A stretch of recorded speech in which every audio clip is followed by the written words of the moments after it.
Game on, everyone. Duels of the Spellslingers tournament number 4.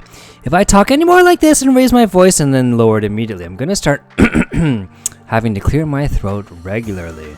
Before we begin, I want to give a big shout out to Tortuga, the guy who organizes and does everything. A shout out to Jokes to Jesus and Queen83, the people who organize everything. And Antler, the guy who creates and edits our videos. And as well, Machicolations, Nemesis, Red Rose, and myself, Obus Forum, the people who comment on everything. Before we begin, just wanted to announce we're actually now in the finals.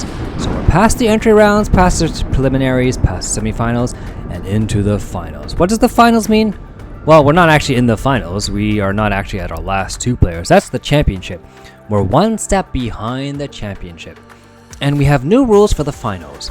Basically, players must choose from their previous 3 decks crafted in the entry using those rules, from the preliminary using those, and from the semifinals using those rules. They must pick 2 of those 3 decks and use them now. And they must win with both their decks. So it's a best 2 out of 3 for the finals. And with that, we're going to get started with today's game, round 1. Round 1. Fight! Alright, so round 1 we got ExBoss on Angrath and Ace, who's not on Jace, Ace on a Johnny. So both Angrath and a Johnny, looks like they're rocking, it looks like at least ExBoss is rocking the deck with cards of 5 mana or less, and I believe that would be the same of typical Ajani decks, especially given Ajani's land, which at 5 mana can trigger to draw 1 card or 1 mana cost card and gives a +1/+1. Alright, so now we can see Ace's hand and also ExBoss's land, Angrath's land, that at 5 mana can have a 30% chance to do 3 damage scattered randomly across the enemies. Alright, so Ace on not Jace, Ace on a Johnny is glad to compete. Passes on turn 1, and ExBoss on turn 1 casts Shipwrecker. When it attacks and gets blocked, it will do 2 damage regardless, even if it gets killed. It will do 2 damage to the enemy's face. It looks like a Johnny actually has some damage, as it looks like he's missing an eye. And a Johnny also casts the silver, I believe it's Silver Griffith.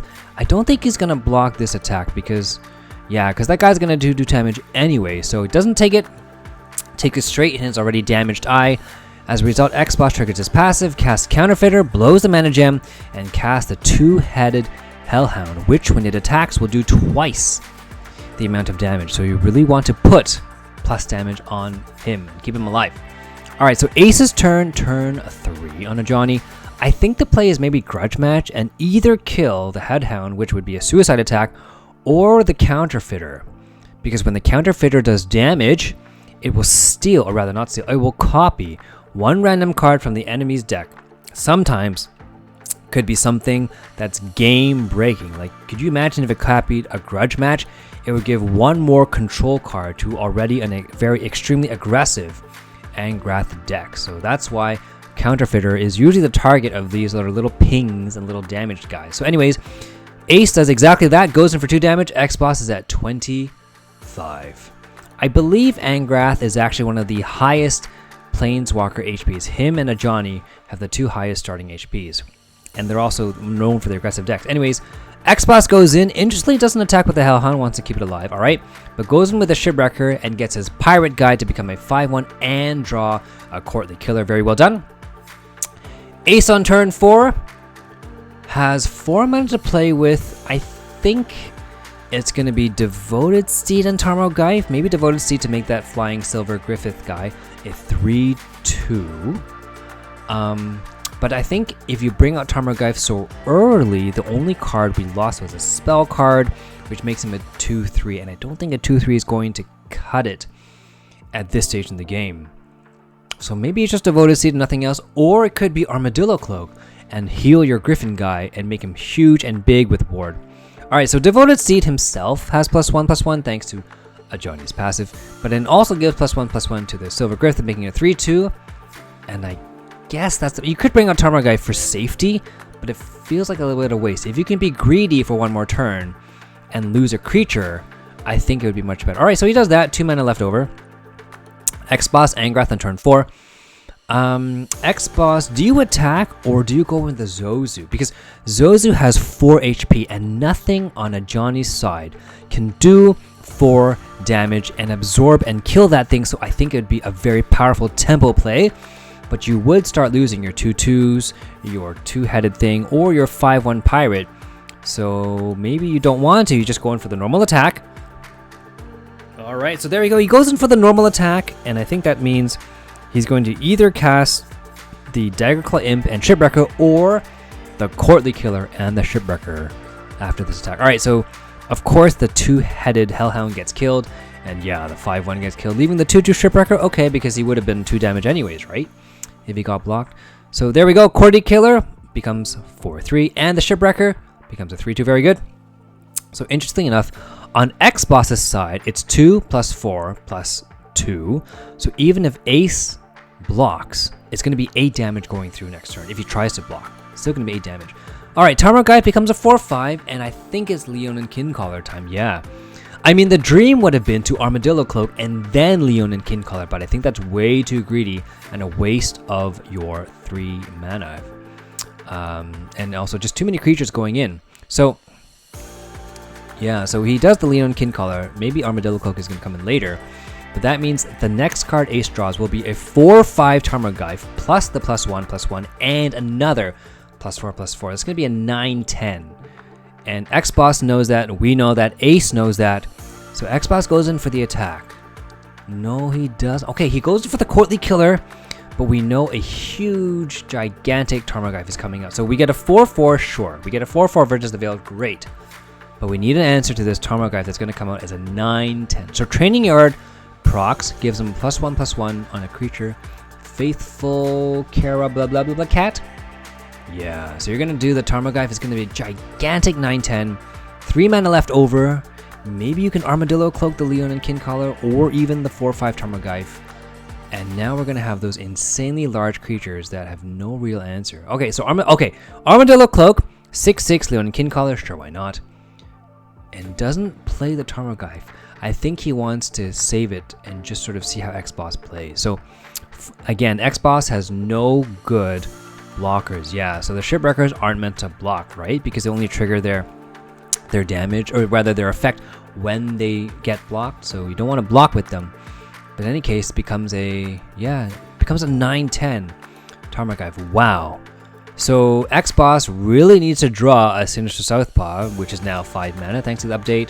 He needs to really draw a Flagrant Foul or something to deal with that 9/10, because unless he goes for tons of Silent Strikes, it's going to be hard. But it can be possible if you Silent Strike. So yeah, he goes in for the attack with Virtus the Veil, gets Silent Strike, casts the Silent Killer and the 4/1 to go overhead, because Ace, at least right now, doesn't have any flyers, but maybe Chapel Geist will come out next turn. That 3 mana, I think it's a 3/4, we can't see it. 3 mana, probably a 2/3 flyer or something, or some sort of flyer. Gets a Birds of Paradise, maybe that's also one of the answers to the 4/1, yeah. I think for ExBoss to win, he has to, because he's at 12, he has to go in for the attack with the so Virtus the Veiled has to stay alive. But he also has to chump block this 9/10 and maybe kill the 6/4 with the Courtly Killer and just sort of let the 4 damage go through. There we go. So he needs Virtus the Veiled to stay alive, and it's pretty clear that Ace is going to attack on every single turn available because it's got such large creatures. I think he needs to start prioritizing that kitten. Faithful Caracal.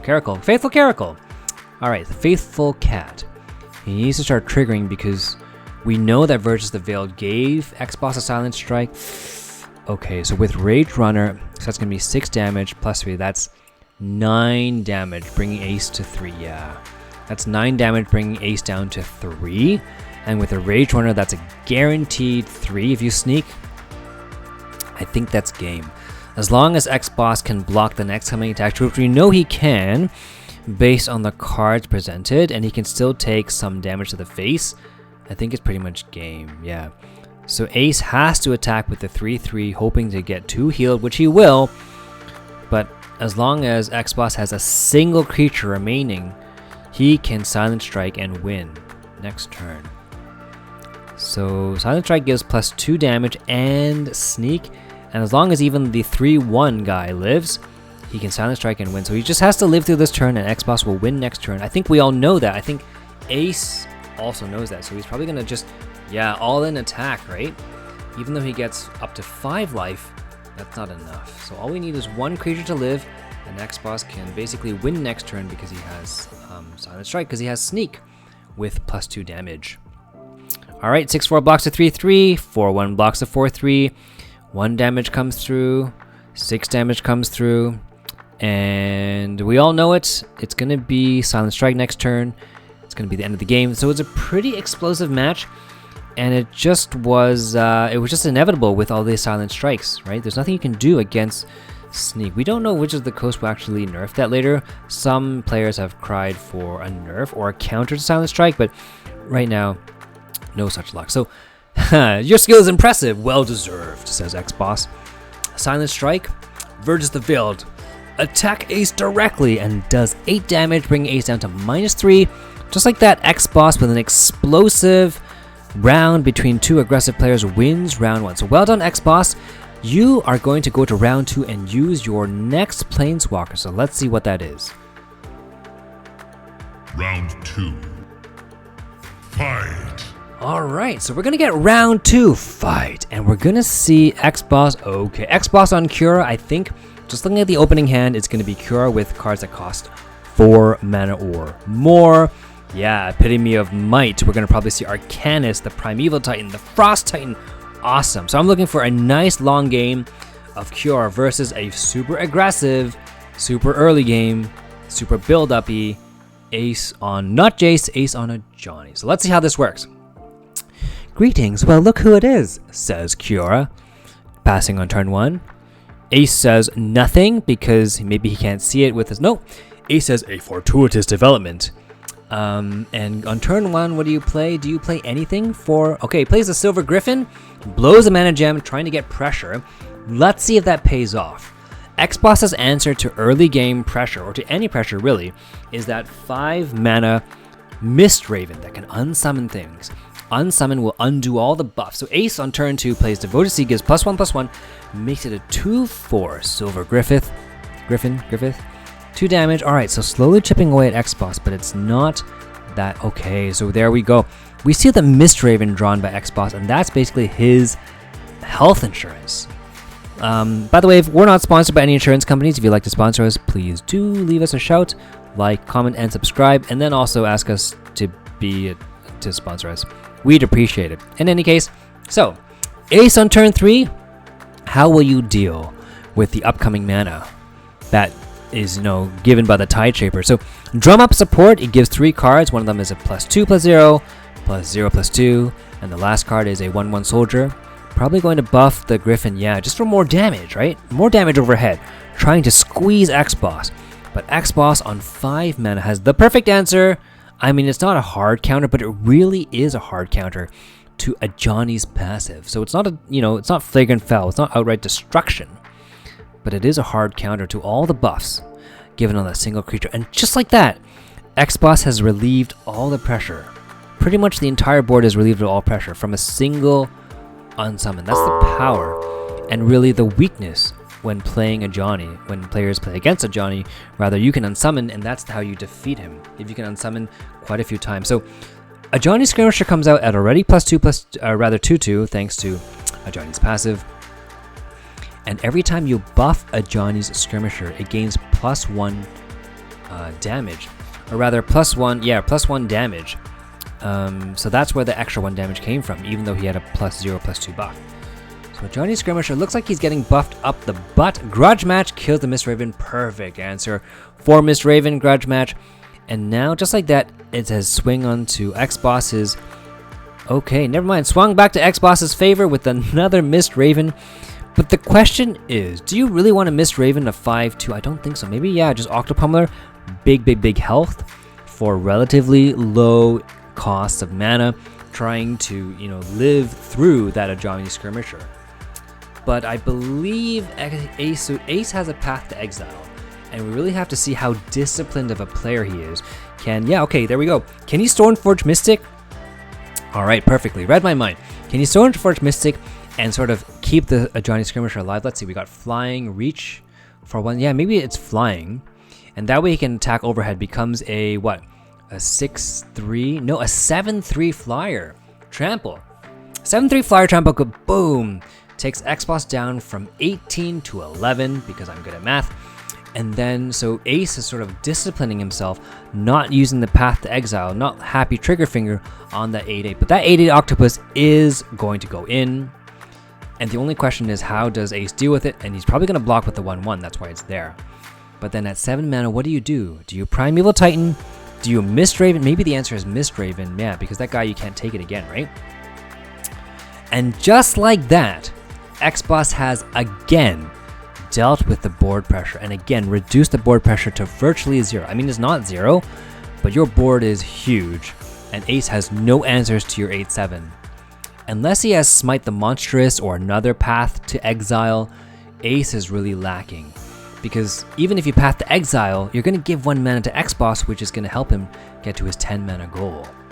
So that Path to Exile, you really have to discipline the timing to use it, and it's not the time to use it until you have a gigantic threat, and also because ExBoss is so close to 10 mana. So Ace plays the Birds of Paradise. Alright, it's a 1-2, and a Chapel Geist 3-4. Okay, so now we have some more board pressure from Ace, which is good for him. He's got some flyers that can start to sort of really menace ExBoss, but we're going to see how ExBoss can answer, because we already know the second Mistraven is out. There's no Grudge Match. There is no, there's Drag Under, but you know, you don't really want to spend 4 mana to get rid of like a 1 mana or a 3 mana card, right? That's just not mana efficient. So let's see. ExBoss has a Frost Titan, alright, Armadillo Cloak, Primeval Titan. It's either going to be Frost Titan for control, hoping to freeze either the 3-4 flyer or the 4-5 Stoneforge Mystic, or Primeval Titan win more. Yeah, okay, so of course he keeps his 3-3 Mistraven back. It's sort of a safety in case those flyers attack. Attacked with the Octopus and the Fish, and that's our 4-5 thanks to the incredible value given by the Octopummeler attacking twice. Yeah, that little koi fish that was free is now taking out Devoted Steeds. So what do? Do you Frost Titan hoping to basically freeze a 3-4, or do you win more Primeval Titan? If it were me, I think I would Frost Titan, just because I think you sort of want safety, because you don't know how Ace is just gonna, you know, blow the hell up out of his 1-2 flyer or his 3-4 flyer, or he's gonna buff it, or you know, do something to make them just so powerful that you don't have any more control, because you don't have any more Mistravens, and you obviously don't have Unsummon. You really have to pray for like a Drag Under or a Master of Possibilities giving you the perfectly answer. So I think the safety is now should be on ExBoss's mind. But let's see. Plays a Primeval Titan. Alright, so that's not bad. Maybe he'll get Pufferfish of Doom next turn to sort of return those creatures to Ace's hand, right? We'll see how that works. Ace plays that. A Weapon Rack gives +1/+1 to the Birds of Paradise. Okay, and he does the Elvish Guy. That makes it probably a +2/+5. Yeah, sorry, a 2/5. So they can live through a Mistraven attack or block. So it looks like Chapel Geist is going to attack no matter what. Maybe nothing else will attack, or maybe Ace attacks with the BOP Birds of Paradise and the Chapel Geist, because I think he just wants to reduce the amount of air control that ExBoss has. And Ace is basically hoping to win through air, and before he loses through the ground creatures. That's what it looks like to me. A race through the air versus a race on the ground. And let's see, Path of Exile, you gotta really discipline, right? Because ExBoss is going to get the Titan no matter what next. Okay, so he's got even more air pressure. And it looks like ExBoss is going for the greedy, the greedy maximization of Mistraven's 3 HP, so blocks the 2 damage, and maybe can block the 3 damage next turn. Alright, he gets Pufferfish of Doom. So now with Master Possibilities, the question is, do you return the 3-4 and the 2-2 flyer? Or do you Master of Possibilities and sort of just kill your Cura Tideshaper to sort of deal with whatever's first, or just to know what your options are? So I think the question is, okay, so he goes to attack first. Yeah, keeps the 3-1 flyer back, because he's got to block, right? He's got to block that 2-2 or the 3-4, the 1-3. Attacks with everything. The fish has insane value at 6-5. Okay, A3 gets killed by 3/3, of course. Who's gonna block the 8/8? Is it gonna be even anyone? Because I mean, he could take a lot of damage to the face. Okay, so 4/5 blocks. All right, maybe kill the 2/2. No, he doesn't even do that. All right, 8 damage to the face. Do you return? Do you tiny pufferfish of doom? I know it's Puff Doom. No, I don't know if that's the play, because usually Ajani players keep Path to Exile and Smite the Monstrous in their decks to answer these these giant endgame creatures. Just like that, Ace draws Smite of the Monstrous, Smite the Monstrous just on cue. Thank you, Ace, for agreeing with what I just said. I really appreciate the support there on your behalf. Smite the Monstrous, of course, kills the 10/10. Maybe the answer is also to Path of Exile the 3/1, because, I mean, he already drew his Titan, right? So 1 more mana is not going to suddenly make or break the game. Yeah. And just like that, Ace brings him down to 1 HP, because 2 + 3 + 2 is 7. Brings ExBoss down to 1 HP, and I think that's game. The only answer is, next turn, you play Master of Possibilities, and you get, like, a board wipe. You get Day of Judgment, or you get Infest, so that everyone is sort of minus, but even then Infest still leaves the Chapelgeist at 1 damage. So I honestly think ExBoss should have cast Master of Possibilities first to sort of know what he is getting himself into. Sometimes you just want to know what you have available, but maybe he just doesn't want to reveal what he has. So let's see. Ace is down to 6. And let's see what MOP gives him. Let's see. Is it Day of Judgment? No. Oh my god. He has Lava Axe. Lava Axe brings Ace down to 1. He should have attacked also. I mean, hindsight 2020. Should have attacked with Kiora Tideshaper as well. With the 2/2. It could have been game. Although, to be fair, if he attacked with the Kiora Tideshaper, the 2/2, he probably would have blocked, right? With, I mean, anything on board, he would have blocked. But there's a chance he didn't, so... Oh, it's such actually a close game. Although it really depends how Ace would have answered that potential 2/2 Akira Tideshaper going in. But anyways, that's unfortunate as it is. There are no other answers to the 3 flyers. A fortuitous development, he says. Yeah, oh, that's so rough. I feel so bad for ExBoss. Because Drag Under only takes care of 1 of the flyers. Frost Titan, even if you're lucky, only stuns 1 of the flyers. So that is game. A fortuitous development, but not fortuitous enough. It really needed to be a Lava Wave or Day of Judgment to save the game. Anyways, as it is, Ace, doesn't matter what he does, what he gets. Attack with a single flyer and the game is over. Well done, well played. Skills impressive, impressive work. Well done, well played. Ace on not Jace.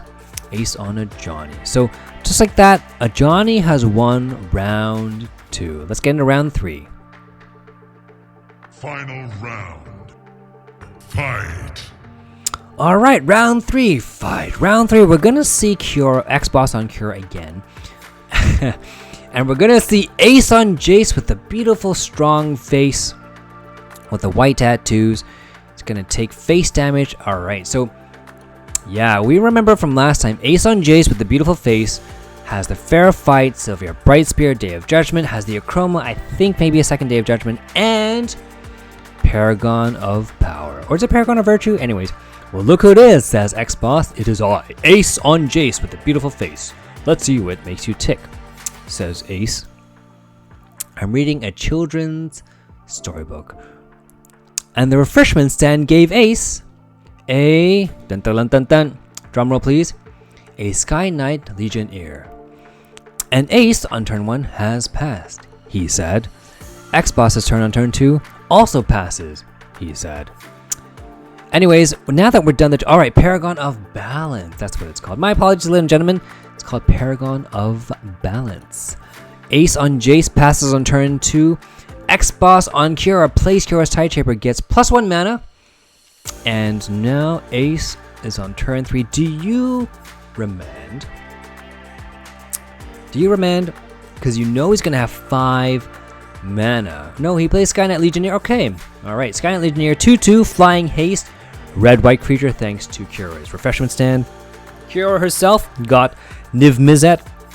Let's see how Kira can take advantage of all these 6, 7 mana. Big guys, Niv Mizzet, Primeval Titan, Master Possibilities, Octopummeler, got lots of value. Alright, haha, so that's interesting.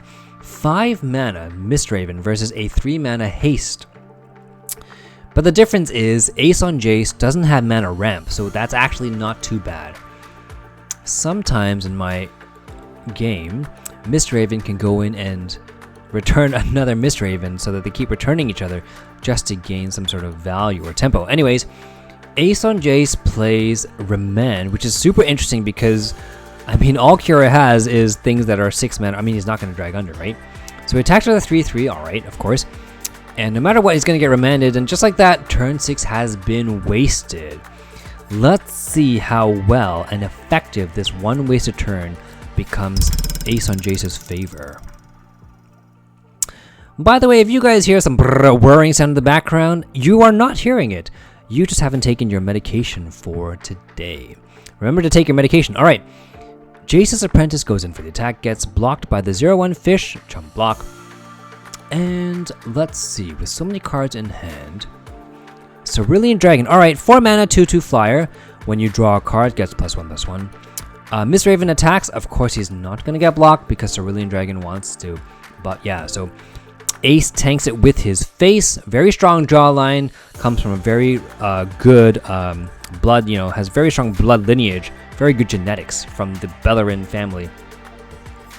ExBoss casts Niv Mizzet. Whenever you draw a card, does 1 damage and draws 2 cards. So if we realize this, how many cards ExBoss do you have? You have 1, 2, 3, 4, 5, 6, 7, 8. You have 9 cards. And we do see double Mist Raven. So if Ace is smart, he will return maybe the Niv Mizzet. Even if he doesn't, he will still be smart. Okay, there we go. So this is a very interesting way to play Jace. Return the card so that the enemy has 10 cards. And so that the next card he draws will be automatically milled. Attacks with the 3/9 Jace's Apprentice. Card gets chump blocked. And just like that, whatever Kira plays next turn is going to be, handful. What do you lose? Okay, you lose an Angler Worm.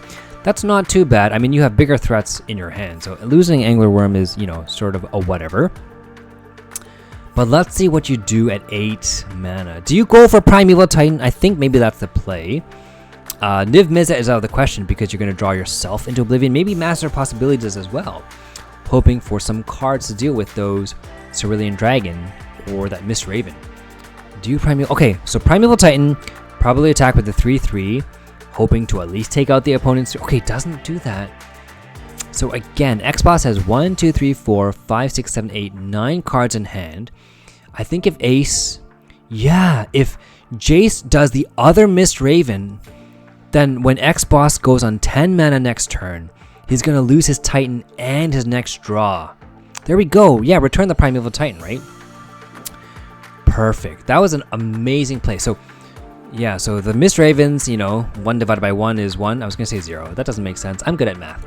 So the Mist Ravens cancel each other out because fractions is fractions. And then 7 damage. So even though Kira has a very well structured face, so the face somehow gets water splashed on it, and he doesn't get the Titan, loses the tiny Pufferfish of Doom, and loses another Angler Worm. Drag under, so Remand. So again, he still has 10 cards, casts Master Possibilities, Prey. Do you get... No, you don't even get a card to deal with it, and the only card you can truly use is the Mana Surge to maybe bring out another Cured Tideshaper, so you're not stuck at 10 mana, or rather 10 cards. Yeah, so ExBoss, even though he's so rich in cards, is actually having an overflow and has no answer to the 9 damage coming in overhead. It's going to bring ExBoss 15 minus 9, maybe 6, it depends. Now would actually not be a bad time to Paragon of Balance, but instead decides to do Mage of Insight.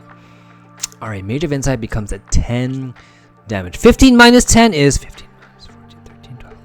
Is actually 5 HP left over, I'm actually counting on all my fingers. So for those who don't know, whenever I cast a game, I don't use my fingers because I play piano with my fingers. I actually warm up my toes, and I line up all my toes and I curl them one by one to count the amount of damage that goes through to Kiora. So Kiora is going to take 1, 2, 3, 4, 6, 7, 8. So I just curled 10 toes. So ExBoss loses 10 life. And yeah, so I mean he has 2 flyers. Okay, so he gets rid of 1 drag under. But I mean, you really need to deal with that flyer, and you don't have anything. You have a Hammerit, okay. But Ace on Jace has, what he has? He has, well, next turn he's got Sky Knight Legionnaire to deal with. He got Frost Titan, maybe. He has Cerulean, okay, another Cerulean Dragon. Maybe he just goes in for everything attack, and whatever dies he replaces with a Cerulean Dragon. So maybe it's cast Skylight Legionnaire. And yeah. Paragon of Balance? No, maybe not at that time, because you're going to have a 5/5 Hammerit. Yeah, Skynet Legionnaire. Go in for the attack. Whatever dies. Okay, so Fair Fight. That's not bad, actually. Fair Fight allows a Skynet Legionnaire. Yeah, that's the end. That's a good game. Well done. Ace on Jace with a beautiful face. And good try, ExBoss on here. Well done. Good remand. I think the winning move was honestly just, of course, the last move. But it really was when that remand prevented Kiora from casting that, I think it was turn 6, or rather at least 6 mana plot. It really just destroyed any sort of momentum that Kiora got from that Tideshaper. That +1 mana gem just didn't pay off early game because he wasted an entire turn at 6 mana. Anyways, well done. So Ace on Jace, we're going to see you in the championship game. Well done, ExBoss. And if you guys liked what you saw or heard today, please leave a like and subscribe to our podcast or comment down below. And we'll see you guys in the next one. Take care.